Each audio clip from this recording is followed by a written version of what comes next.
I want to be the mom that's inside of me instead of inside my head and worried about what other people think. Hello, everyone. Welcome back to another episode. I'm so glad you're here. We have a really fun guest with us, and I'm so excited to talk with her. This is Ashlynn Mitchell. Some of you may know her better as Mama Bear Fitness, which is how I got to know her. Ashlynn, thank you so much for being here. You bet. I'm glad to be here as Mama Bear Fitness. Yes. I was just telling you I accidentally changed my name on Instagram and someone took my Mama Bear Fitness account. So it's now called This is Ashlynn, which still works. It still works because you are Ashlynn, but you are still the real Mama Bear Fitness. Yes. Yeah. I'm the original. Yes. Oh, I love it. Well, thank you so much for coming. I am excited to talk to you.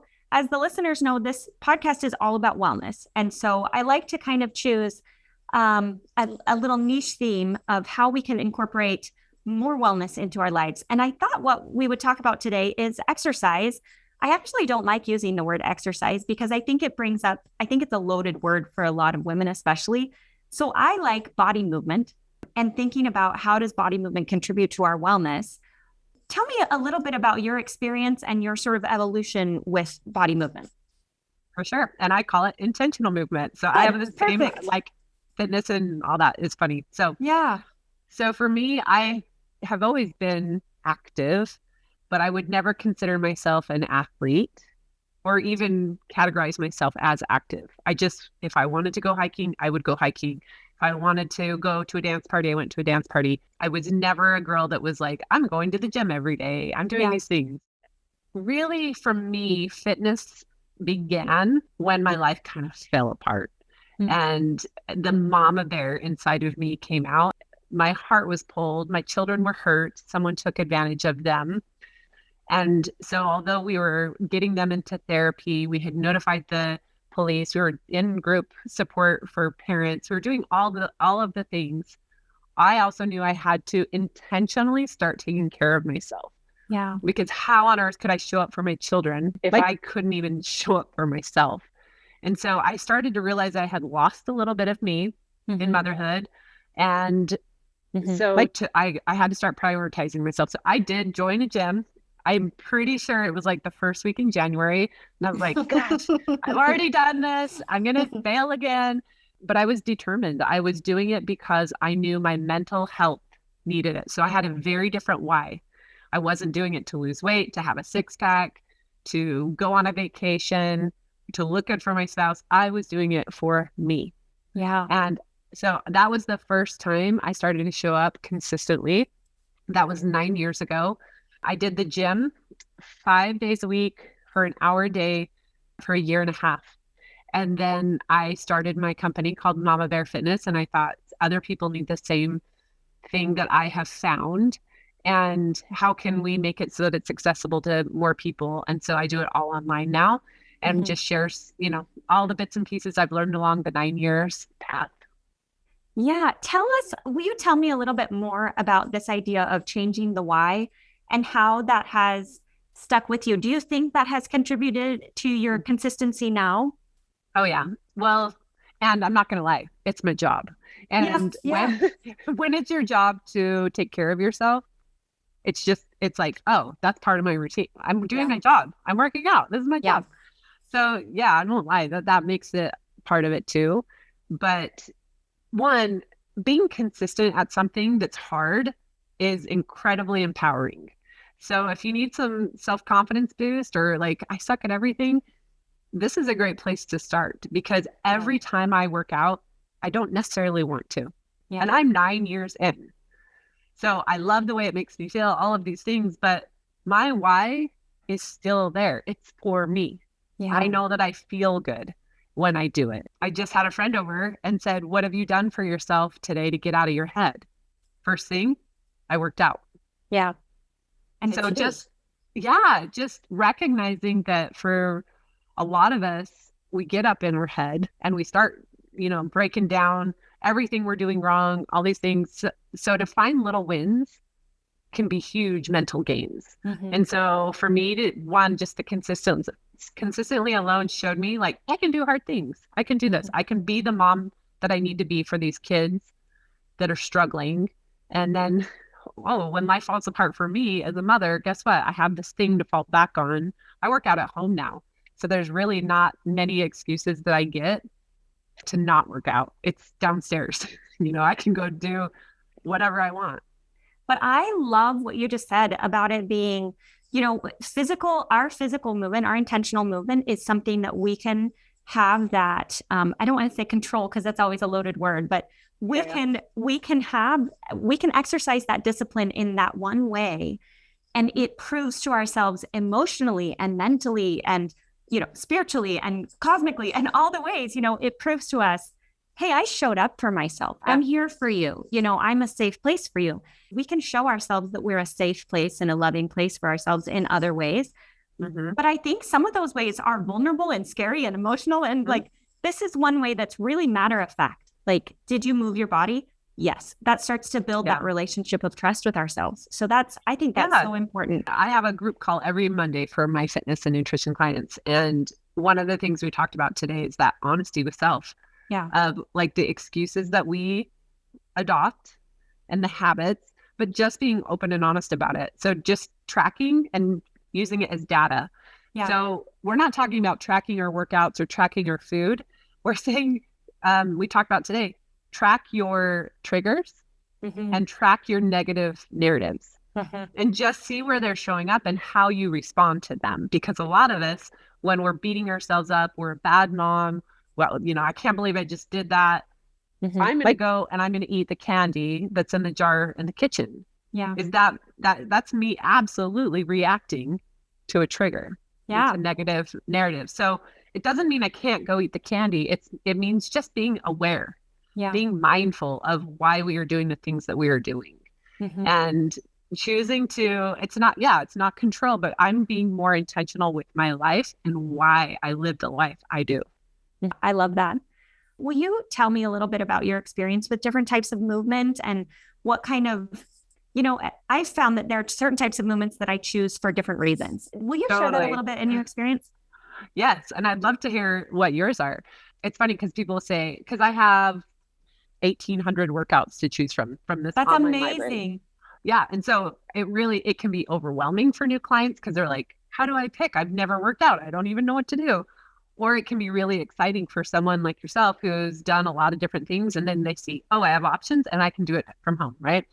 So once a week, I go over to my neighborhood gym. I do the Peloton because I feel like I'm going to church with one of the instructors because she says all the crazy cliches, but you're like, yes, I'm doing it.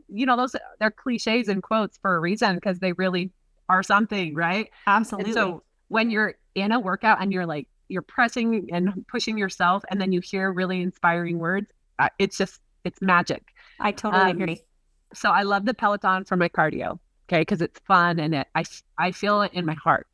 When I don't want to work out, I dance. And I have dance workouts that I love the instructor. I love the music.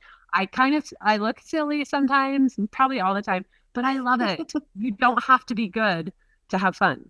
I love to lift because I feel strong and I don't lift heavy. I have a fused spine from scoliosis. So I lift 10 to 15 pounds max. I never, in 9 years of working out, I don't lift heavy.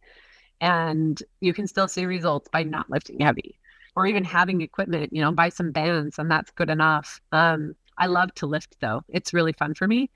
I love bar. Bar makes me feel very feminine. It is, I think, the hardest workout you can do, but it looks the easiest. And so people are like, but you make I've had a lot of girls clients who they'll make their husbands do it because they're making fun of them and their husbands are like sore for a week. It's so hard. Hard. I love those workouts too. So I know what I like and depending on my mood for that day, that's what I'll do. But oftentimes for me, why I do the online workout is because I need an easy button. And that is my easy button. It's like, I can follow a calendar if I want, which for a lot of people that works. And for me, because I've done almost every workout in that thing, I like to just do listen to my body. I'm in the routine. I know myself well enough. That's how I can do my workouts. And am I looking for results? No, I'm just doing it because it feels good. And also you're a big hiker, I think, right? Yes, Like nature movement too. Yes. And I roller skate, which is absolutely exercise. There's a lot of things. I go to a lot of dance parties. Yeah. Well, I love this conversation because I do think it's so important, especially for people who are feeling like they need a reset either in their body movement, either they're plateaued, they just don't feel that connected to it, or they want to get started. And this is such a good example of all of the different ways that are out there. I think a lot of us feel like, okay, I want to get in shape. I better go get a gym membership. I better go 5 days a week and do the weightlifting. And it's really intimidating for some people. And so there's so many options out there. And I agree with you. I think there are different ones for different movements. I do a lot of yoga. I think because I'm lazy sometimes. Yoga is hard. I love yoga. It's totally hard. And I totally feel like I've gotten a great workout when I'm done. But starting feels more accessible to me than like, I'm going to put on my shoes and go for a run. Like for me, it feels like that, like, oh, I can start with yoga. I'm just going to start stretching. So, but I love. And you do what works. You're listening to your body. Yeah, exactly. And I love yoga too, because I feel more in tune with my body through the day. You focus so much on the little tiny tweaks and adjustments and the breathing into this, and you feel that muscle lengthen, and it just makes me feel more like in tune during the day too. So I love it. Yeah. Well, for those people who are like, I don't even know where to start, if you have a pet or you have children, go for a walk every single day. I take my dog for a walk usually right after my workouts. And so it's just a 1.5 mile loop. And it's good for him, but it's also really good for me to be outside. Yeah. One of my dailies is to get outside at least 10 minutes a day. So not driving in a car, like be outside. Yeah. And there's actually really good data to support the benefits of being outside in our mental health, our emotional health, our physical health. Like it's a win. If you're going to do something, I totally agree. Like go stand outside and go walk outside. Yeah. And it's fun. If you do it at the right time, you can meet your neighbors, you can chat and have some social part too. And that was actually one of my questions. So can we go into that a little bit more? Is for women who feel either stuck or women who have never really done it before, who want to start moving their body a little bit, or women who feel like chronic failures, I've tried so many times and every time I do it for a month and then I fail. Can you talk about that a little bit? Maybe why that happens to women, and also what tips you would have for women who are really hoping to get into the consistent routine? I'm going to say it happens to everyone. Like it's a human problem. We set ourselves up sometimes for failure based on our limiting beliefs in our head, the stories we're already telling ourselves. We kind of make it happen. Yeah. I'm going to quit. I always quit. And then we quit. And it's this no surprise, right? Yeah. So for me, I offer support groups for that reason, because a lot of the women who come to me, they're in a home or an environment where, like the gal today said, my family thinks I'm weird because I like to eat a lot of vegetables and fruit. She knows it makes her feel good. She goes and she works out, but she said, I feel very alone. And so for her to come to a group call with strangers around, the world, she can still feel that like, okay, I can still do this. Like one more week of feeling alone here in my home, but I'm doing it for me. Yeah. And so sometimes it's just the support and accountability of doing it a different way. So if you've tried something and it didn't work before, don't try the same thing. Try something different. And the hard thing with that is you're going to possibly fall into the category of I've tried everything. I've tried this and that, and I bought this and blah, blah, blah. I think it's really a high percentage, like 70% of people who buy a fitness program, like when they were selling DVDs, never even open it because you see it, you get excited, right? Like when you sign up for the gym pass, when you sign up for, even with me, that excitement is there in the moment. But if you don't have access to that DVD or the gym for a week, it fades, right? The motivation. So I like to think of it as when we have motivation that is us white knuckling it, we're holding on for dear life. Like, I got to do it this time. I don't want to fail. I got to lose 10 pounds. I got to, whatever you're doing it for. If you're doing it that way, it will not last. Yeah. That's where you got to go deeper and figuring out why. Why on earth? And it's okay, in my opinion, if you want your body to function different. Maybe you're like, yeah, I want to lose weight because when I hike, it hurts. Like I am so sore in my ankles. There's nothing wrong with that. And I think there's some, it's so tricky nowadays with like body positivity. You can be body positive and still want to change the way your body functions. And so it's okay if your why includes losing some weight. I really think that's true. I think it just needs to be deeper. So if you want to lose weight, why? So you can go hiking and feel good. Or what if you're a mom who she's not in any of the family pictures because she's embarrassed? Yes. And then your kids are going to be like, where was mom for the last 4 years? She's not in any pictures. I have a lot of clients who come to me and that's their why. Yes. Yeah. Like, I'm not the mom I want to be. I want to be the mom that's inside of me instead of inside my head and worried about what other people think. And that's so powerful because we think that like, okay, my doctor told me to lose weight, or so-and-so told me that I would be healthier, or I have diabetes, so I need to lose weight. We think that those would be super powerful motivators, but actually they're not. And I think one of the reasons they're not is because we don't actually care about the number on the scale. Like I've said this before, but if we lived out on a desert island somewhere, we wouldn't be like, oh, I'm 5 pounds overweight. Like we wouldn't care at all about the number on the scale. And we wouldn't even care about our muffin top or our cellulite, right? We'd be like, I can do cartwheels down the beach. Mission accomplished. I can pick those coconuts, right? Like that's a silly example, but that's the idea. Like those things are what motivate us. Those are the whys that like, can I do what I want to do? Can I be what I want to be? But the number doesn't actually mean anything. It can be a scientific predictor of different things, but like, we don't really care about that, right? What we really care about is being happy and having a good life. It's funny.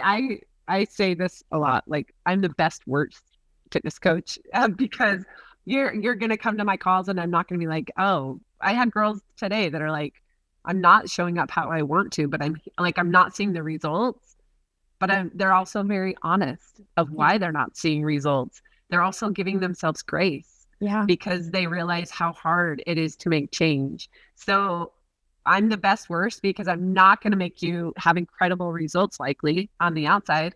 I was going to say incredible results depending on how you call them. Yeah. But the clients who come to me are looking for incredible results inside. The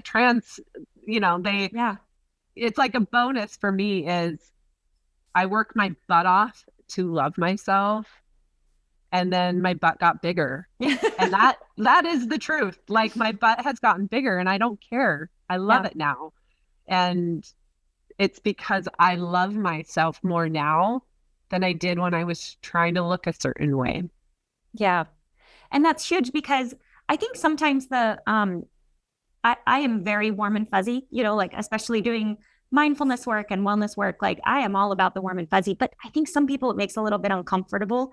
And some people, the idea of self-love or self-compassion, it's hard for them to really grasp. I think sadly, there are some people who truly don't feel love for themselves. And so it can be hard to say like, well, that motivator is not going to work for me because I don't deserve it. Like I'm not worth it. Have you encountered that with your clients? And if so, do you have, I realize that's a big thing. Is there sort of how you start helping people or maybe even in yourself, how you start to find that love for yourself?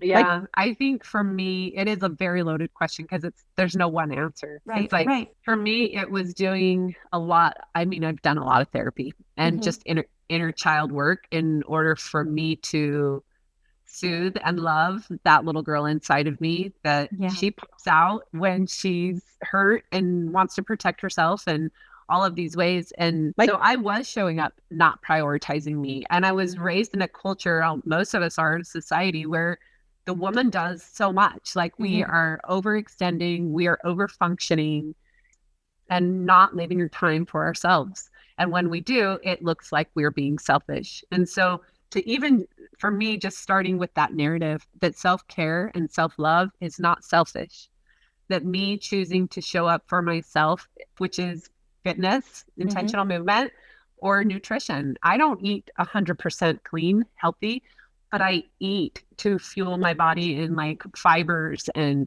proteins and things like that. And Swedish fish. Like I'm fine with all of the things. It's fine. Yeah. Start there. Like I am worthy of doing these things because in order for me to show up and to grow and to be the person I want to be, I have to choose me first. Yeah. We're choosing everyone else. We're saying yes to everyone else and then no to ourselves. And maybe there is a time when it's fake it till you make it, right? Like saying like, okay, I don't yet fully believe that I'm worth this. I don't fully have this love for myself, but I believe that for my function, like you were saying, to really show up as my best, I've got to start putting myself first. And then I think that that compassion does come as you show up for yourself. You you build a relationship of trust of like, look, I did this for you. I'm here for you. Well, and that's where part of so reframing, yes. And fake it till you make it, for sure. Not everyone, I mean, especially if you're at ground zero and you don't even know where to begin, it's going to feel really awkward, especially if you're like trying to do affirmations in the mirror and you're like, I can't even look at myself. It's not lying to yourself. Fake it till you make it is not lying. It is just reframing. So I don't have time to work out because I'm not worthy of that time. I need to show up as a mom. I need to blah, blah, blah, blah, blah. It's changing it to I'm making time for me because I'm important and I will be a better mom when I choose me. Like simple rephrase like that. I'm not lying to myself. Those things are true. I may not believe them yet. Yeah. But they're true. Yeah. They're true. Yeah. I think sometimes it doesn't always come down to like self-love per se. I mean, I think some of us have a great relationship with ourselves and still have a difficult time finding the consistency or finding that routine. Do you have any other tips that you would use for women who just want to try to find that consistency? You said the why for sure. I think you said somewhere in there to do what you enjoy, to experiment and kind of do what you enjoy. Do you have any other ideas? Yeah, try new things. Go to a class with a friend. So getting a friend on board. So I have my groups. If you have someone in real life who's also maybe in the same place, or for me, I found someone 2 steps ahead. That's always been my big thing is find that person that you want to be and then say, can I join you? Yeah. And see what they're doing and you can learn from them. I also, 9 years later, still have in my phone calendar time to work out. I still do it. And so the night before, I look at my day and realize this is where I need to adjust and fit my workout in. Because I don't work out at this. I'm very routine, but I'm not. I have a lot of flexibility and freedom in my life. And that helps soothe the like OCD overfunctioner inside of me is to be fluid rather than rigid. And so I do a lot of things every day. I just do them kind of like what feels good to me instead. So I have a non-negotiable time. I have to move my body by this time, like 2 p.m. And so I will get up, put my workout clothes on. I know what time I'm working out because I've already scheduled it from the night before. I get it done. If I don't, it's done by 2. And so for me, that's worked out really well. Making it as easy as possible. So yes, picking something you love, but don't pick the class that's like 45 minutes away that you have to drive through and get a babysitter and like pay $15 every time. Make it doable. And I only work out 30 minutes a day, and I have for the last 7 years. Which is huge, right? Because so many people are like, well, I better go for my hour and a half long workout. Totally. Yeah. And that's the hard thing is, I'm friends with a lot of my friends are like, well, I'm at the gym and they're going to be there for 2 hours. And I'm like, oh, okay, I guess I'll go do whatever. Whereas me, I'm like, oh no, I'm getting it in and I'm getting it done because I don't want to I actually don't love to go and work out and spend my day working out. But I can find that's enough. There's so many studies that show 30 minutes is like perfect, like 30 to 60 minutes. And anything over that is just like overextending, or just if you're going into like a fitness competition or an ultra marathon. Sure. Like I'm not doing any of those things. I'm not an elite athlete. I'm an athlete. I love that. I took notes because there are 3 things that I loved about what you just said. Number 1 is that joining up with someone 2 steps ahead. And the thought I had is that can take some bravery. We as women, I think, are so insecure about looking stupid or looking silly or looking like I am the worst person here, going mountain biking. I learned to mountain bike only recently, so later in life, and I still feel so ridiculous because I'm the one with the knee pads and the elbow pads, and but you do feel dumb, and I think it's okay. It's okay to go to someone who's 2 steps ahead of you and say like, do you mind if I tag along? I'm not going to be as fast as you or as strong as you. And it's so funny because that's so hard for us. But if we're the one that's 2 steps ahead, most of the time we're like, Yeah. yes, I would love it. Please come. So Yeah. I love Well, that you and said that. the benefit is for my friend, she didn't have to do anything except meet me at the gym. And she wasn't teaching the class. She wasn't showing me what to do. She was just literally by my side. Yeah. And so, but I could ask her for tips and tricks. Like she had that knowledge that I didn't have. So that's a great thing too. I'm also going to say I listen to music that makes me happy. So I'm at home working out to something online. I mute it and I turn up what I want to listen to. A lot of people like to listen to podcasts or watch TV. It's whatever works for you in that time, but making it fun.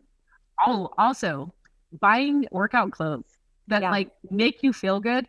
I didn't do this in the beginning and I was just wearing whatever. And my husband at the time was like, you have been so consistent at showing up for yourself. Why aren't you showing up for yourself and feeling good when you go to the gym? Like you said, you feel dumb in these like old t-shirts or whatever. So you don't need to go and buy all this expensive stuff. Like Old Navy has stuff that's great, Fabletics, whatever. That's one of my favorite things. I have more workout clothes. I do not need more.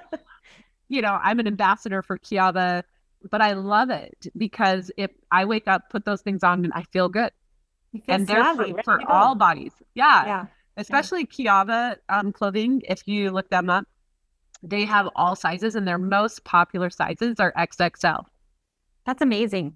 I know. I love it. I love that, like, no matter what size you are worth, and that part of the worthiness, right? Am I worthy to go work out and spend that time? You're also worthy to go spend some money on the clothing to make you feel good.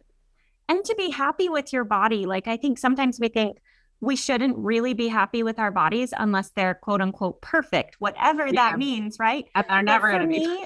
No. And for me to like look in the mirror and say, like, I'm a little curvy right here. I'm a little saggy right here. I'm a little dimpled right there. And to still be able to look in the mirror and say, I think I look great. My body does amazing things. I'm really happy with my body. Like, I think that's a big deal. Yeah. If your why includes looking a certain way, you will never attain it. Never, ever. Because I have a 6-pack. Do I walk around showing it? Nope. Like I got it for my back. Like I wanted my back pain to be lessened. And so that's why I have a 6-pack. I don't have it and it doesn't all of a sudden make me feel awesome. Yeah. It's like some people don't even like muscle and some people are totally turned off by that girl has a 6. So you're never going to be all the things. And guess what? All my saggy skin and stretch marks and dimples never went away. Yeah. Yeah. And so we should just be okay with it. Another thing that I wrote down that I love that you've said a couple times, but it's very clear that you know yourself. You've gone through all of this to say, this is my why, and this is my routine that works for me. And this is the type of movement I love. And these are the types of things that work well for me. Like, that's huge. And I want people to recognize that and to be able to do that for themselves, because there are so many Instagram accounts and, media in general that tell us, no, this should be your why, or which I guess I kind of did say earlier that you should love yourself. But regardless, no matter what anyone says, including me, you should figure out what works best for you. And that's what's really going to be able to give you that consistency. Is like you said, not white knuckling and forcing it into the path, but finding that path that is yours and saying, this is where my body and my mind and my heart are moving me. Another thing you said that I loved is the idea of calendaring. And I think that for women and looking at stepping their lives up, right? Being able to say, I'm tired of being at the will of everything, including my kids' preschool class and including, I'm supposed to do this project for their class at school tomorrow. And, women are so much at the mercy of everyone and everything, including like, I'm supposed to have 7 pumpkins on my porch of varied shapes and sizes, or else I'm somehow failing as a woman, right? Like you did it wrong. Yeah, right. So these are things that we are constantly living up to. And yet we want women to take their lives back, to say, no, this is what matters to me. And part of that is what you said is calendaring it in, to say that this is so important to me and my life is my life. And So I'm going to put in my stuff first, and that includes exercise. And if I can do the other things, then I'll do the other things. And if I can't, then they're going to have to let it go. And that seems like what you've been doing. And I'm just guessing that some people who are living their life saying yes to everything and no boundaries are like, that sounds so selfish and so bratty. Exactly. Yep. I was that girl. I said yes to everything. And I challenged myself for probably 1 full year because I was in some really hard times of my own life in marriage where I said no to almost everything. I said no to church callings. I said no to helping at the school. I was always in my church. It was like the same 8 people doing the same jobs, just switching roles. I was one of the 8. I was always in this leadership role. And then at school, I was always the room mom because no one would sign up. And then having my kids' birthday parties, I'm like, oh, I'll go to Pinterest and I'll do all the Pinterest crap. And then realize I'm like not even enjoying the party. I'm stressed out. I'm yelling at my kids. And so for me, just saying no more to all of that and taking a year to really focus on who the heck am I living my life for? I'm living it for my kids, for my parents who don't care, my church, my community, all these things. How do I live my life for me? Because when we can show up as like, this is my authentic self likes to move my body, likes to eat some healthy meals. Maybe I'm not going to eat all of the healthy meals, but I like some of it because I feel good. Right. Like I can notice now, which blows my mind. Oh, I ate this, this food and I can feel it and my body doesn't like it. Like I can feel it digesting. I couldn't have done that 9 years ago. I always felt crummy and I didn't know the difference between what felt good and what didn't.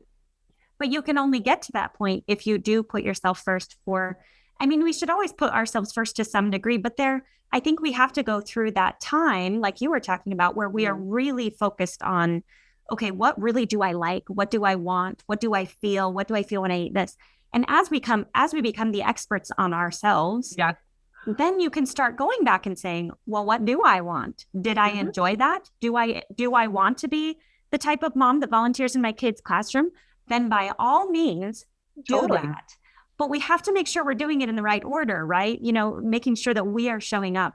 If that extra task is making us then snap at our husband when we get home or snap at our kids or not feel good or diabetes because we don't have time to exercise, take care of our bodies, then we have to kind of rethink what order we're looking at those things in, I think. For sure. And anytime I'm living in resentment towards anyone, I know that there's definitely a boundary being broken, whether I realize it or not. Yeah. Because I should not be mad at my neighbor for asking me to help. And I said yes. And then why am I mad at that? Like I could have said no. Yes. So gosh, that's important. Yeah. So now I say yes. So I had a year of no's and then I had a year of yeses where I did start kind of curating what I wanted in my life, what I wanted back, new things, even saying yes to being on your podcast. Yeah. Those are things that I said no to all last year. I said no to all collaborations. And here I am. Gosh, I love that word curating. If we were curators of our own schedules and lives and decisions, and, there are some things that we can't choose, and we can't always get out of everything, and that's okay. But we have more choice than I think sometimes we recognize. I agree. And the more we can start to, I curate my friends, the people that fit onto my calendar, it is all curated. Yeah. Because I don't give my time away so freely anymore. My time is very precious to me. And so, yes, curate is the word because it's intentional. And then you can show up how you want to instead of being so thin that you're doing everything at 30%. You can show up and give 100% to the couple things that you really found valuable. And I think anyone that thinks that you can say yes to everything, at some point you'll find that it breaks you. And so being able to choose that now and from a healthy place, I think is awesome. Well, Ashlynn, thank you so much. This has been such a fun conversation. I know that this is absolutely a work in progress for all of us, and finding that body movement that is going to support our best selves in the best way is, I think, so essential. So thank you so much. Will you tell everyone how they can find you and how they can follow along with you? Yeah, you bet. So I have a podcast called This is Ashlynn. And I have a website, This is Ashlynn, and that all of what I offer, because I do coaching with fitness and nutrition. I also do it for those who've gone through betrayal and have betrayal trauma. So it's kind of this, I help people with their insides in all the ways. Because that's how I've healed is working through all of it, not just like picking and choosing. It's like, no, it's a big combination of things. So Instagram, This is Ashlynn. And there's a dot in there. This dot is Ashlynn, right? Yeah, I don't even know where the dot is. Just look up This is Ashlynn and you'll see me. And it's ASHLYNN, and I'll put in the show notes too. Yeah. Yeah, thank you so much. It's been so fun. Yeah, thank you for having me. Thanks for listening, and come back next time for another episode. And remember, this information is for education only and not intended to be medical advice.